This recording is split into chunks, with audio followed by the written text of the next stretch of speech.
সাল্লাল্লাহু আলাইহি ওয়াসাল্লাম বলেছেন, লা ইউমিনু আহাদুকুম হাত্তা আকুনা আহাব্বা ইলাইহি মিন ওয়ালিদিহি ওয়া ওয়ালাদিহি ওয়ান নাসি আজমাইন। আমার দয়ার নবী, মায়ার নবী, বিশ্ব নবী রাহমাতুল লিল আলামিন কি সুন্দর করে সাহাবা রাদিয়াল্লাহু তাআলা আমাদেরকে বলে গেছেন যে তোমরা যদি দুনিয়ার মধ্যে তোমাদের ছেলে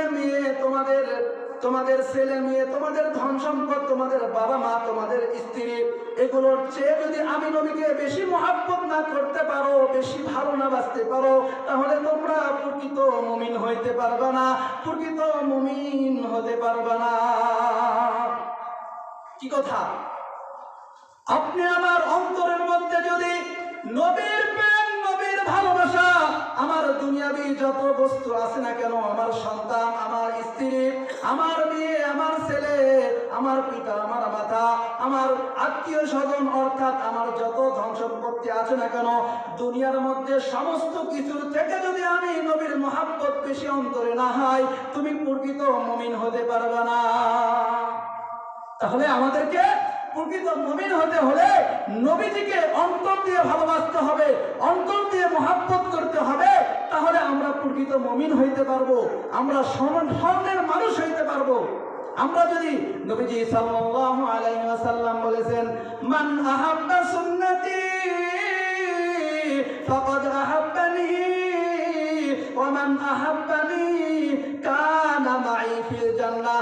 আমার দয়ার নবী, মায়ার নবী, বিশ্ব নবী রাহমাতুল লিল আলামিন কি সুন্দর করে বুঝে দিয়েছেন যে তোমরা যদি আমার সুন্নতকে মহব্বত করো, তোমরা যদি আমার সুন্নতকে ভালোবাসো, তাহলে আমি নবীকে ভালোবাসা হবে, আমি নবীকে মহব্বত করা হবে।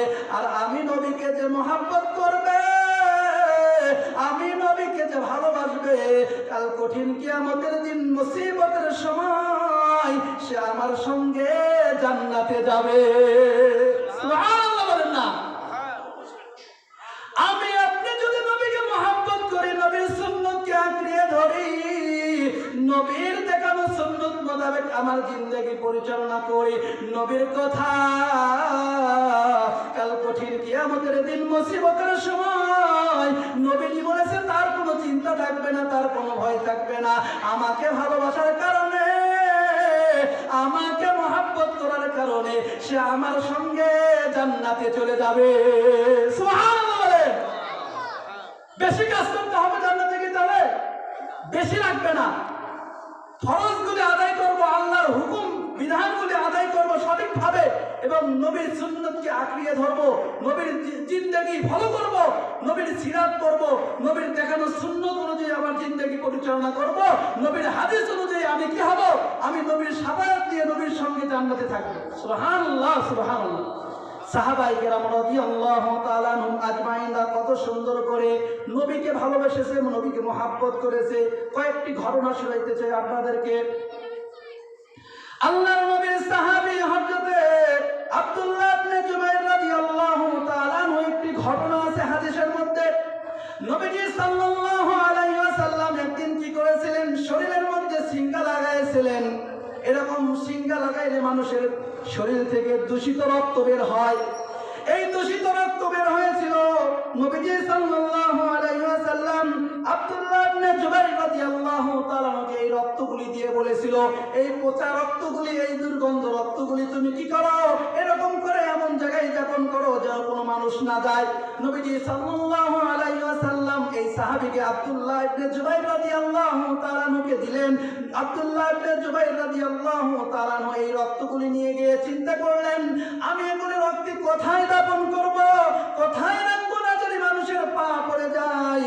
আমি চিন্তা করলাম, আব্দুল্লাহ ইবনে জুবাইর রাদিয়াল্লাহু তাআলা চিন্তা করলেন, আমি এমন জায়গায় দাপন করব যে জায়গায় মানুষের কোনোদিন পা পড়বে না। আব্দুল্লাহ ইবনে জুবাইর রাদিয়াল্লাহু তাআলা নবীজির মহব্বতে, নবীজির ভালোবাসা অন্তর নিয়ে এই ফিনকারের রক্তগুলি নিজে পান করে নিয়েছিল। সুবহানাল্লাহ। কিছুক্ষণ পর যখন আব্দুল্লাহ ইবনে জুবাইর রাদিয়াল্লাহু তাআলা নবীজির কাছে চলে এসেছেন, নবীজি জিজ্ঞাসা করলেন, হে আব্দুল্লাহ ইবনে জুবাইর, তোমাকে যে আমি রক্ত দিয়েছিলাম, দূষিত রক্ত, এই রক্তগুলি তুমি কোথায় দাফন করেছো?